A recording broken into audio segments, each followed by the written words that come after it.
Today we're gonna make kimchi.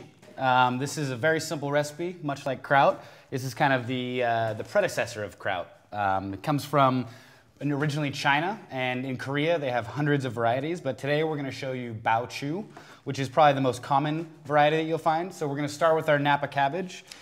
We're gonna cut off the end, the core, as you would call it. This cabbage you're gonna soak in a brine of about 5% overnight. This is gonna be a rough chop, 4 to 5 centimeters, about that, somewhere in there. The key is that it's a certain kind of cabbage. It's got a little bit more water into it. By brining it overnight, you're actually adding more water to it and salt. And then you're gonna give it a good rinse before you cut it to remove some of that extra salt. And actually in this recipe we are using radishes. In common you would use like the daikon radish. But how come you use the red radishes? So you can use any radish. You can also use any ingredients. It doesn't, like I said, there's no hard and fast rules. But daikon is hard to find here, we found. Actually, they are in Denmark. They are called Chinese radishes. Okay, yeah. That makes sense. China cabbage and China radishes. Yeah, and it comes from China. Yeah, that's the kimchi.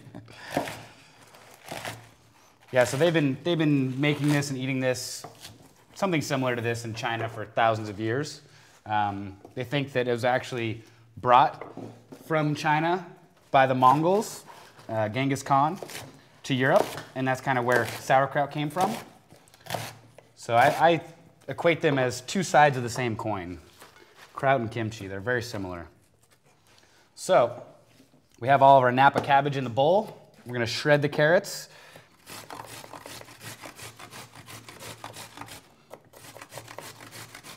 Okay, the carrots are shredded. We're gonna add those to the mix.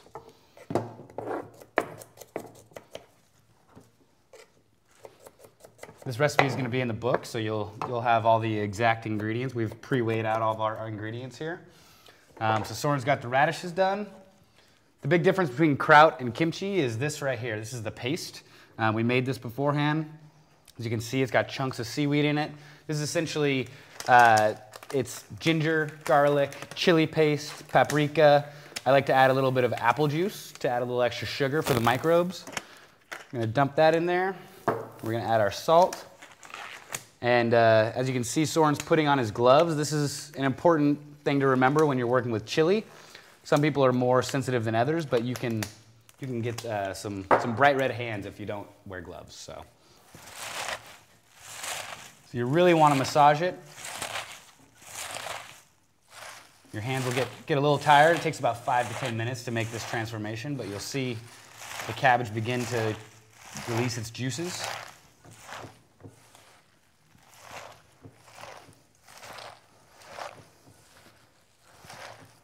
Okay, so Soren has put his hands to work and massaged the salt into the cabbage. You can see it's begin to release its juices.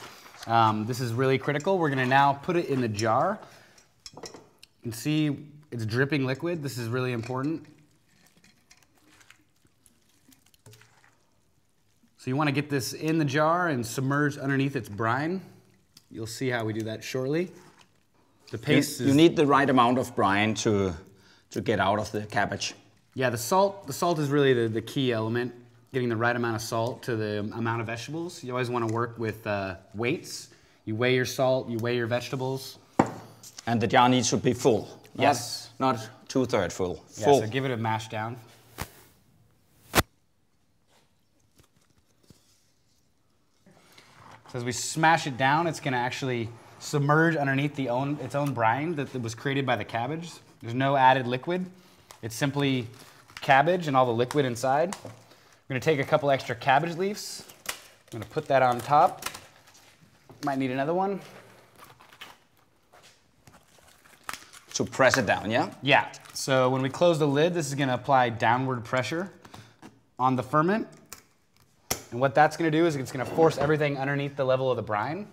And this is really important because it excludes oxygen. This is an anaerobic ferment, meaning the bacteria don't like oxygen. If you get oxygen in there, you can have problems with yeast and mold. And this is it. Now it's only time and temperature to get it there. So keep it out of the fridge. Yeah, so this is going to sit out, about 18 to 20 degrees for about 4 to 7 days. And you want to still have some of that carbon dioxide crunch to it. It's a little bit different from kraut. Kraut will go for 3 to 4 weeks. This is about a week. So that's it. It's a very simple process. You open it every morning in the sinks so it doesn't spray your entire kitchen.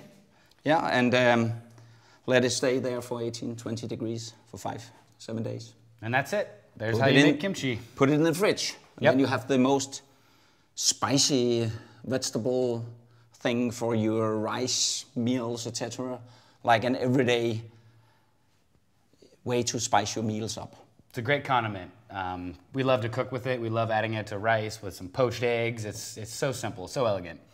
So, get started.